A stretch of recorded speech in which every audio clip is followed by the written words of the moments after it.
বন্ধুরা, তো আজকে আমরা এসেছি শাড়ি কিনতে। তো কাল বোনের যেহেতু সাত, তার জন্য আগের দিন রাতেবেলা আমি আর মা এসেছি শাড়ি মিষ্টি এগুলো কেনার জন্য।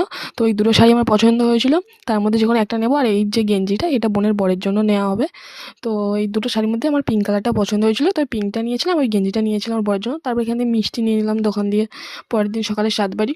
তো বাড়িতে এসেও আমার রেহাই নেই, আমাকে এখন বলছে যে হাতে মেহেন্দি করে দিতে হবে। তো তার জন্য আমি এখন রাতভর জেগে মেহেন্দি করে দিলাম। তার পরের দিন সকালবেলা তো ওর স্বাদের জন্য সব কিছু এখানে গোছানো হয়ে গেছে, ও ওখানে খেতেও বসে পড়েছে। আর এই যে ওকে মানে অনেক কিছুই দিয়েছিল, শাক ভাজা, পটল ভাজা, আলু ভাজা, বেগুন ভাজা, আরও অনেক কিছু ছিল, আমি ঠিক অত কিছুর নাম জানি না, মানে অত মনে নেই। তারপরে পাঁপড়, লেবু, এদিকে পায়েস, ডাল, মাছ সব কিছু দিয়েছিল। আর রাত্রেবেলা ও যে শাড়িগুলো পেয়েছিল সাথে টেনে, সেগুলো দেখাচ্ছিল সবাইকে। এবং বেশি জনকে বলেনি, কম জনকে বলেছিল। তো যে কটা শাড়ি পেয়েছে সেগুলো সব কিছু খুলে খুলে দেখাচ্ছিল যেগুলো পেয়েছে। তো বাই, দেখা হচ্ছে নেক্সট কোনো মিনি ব্লগে।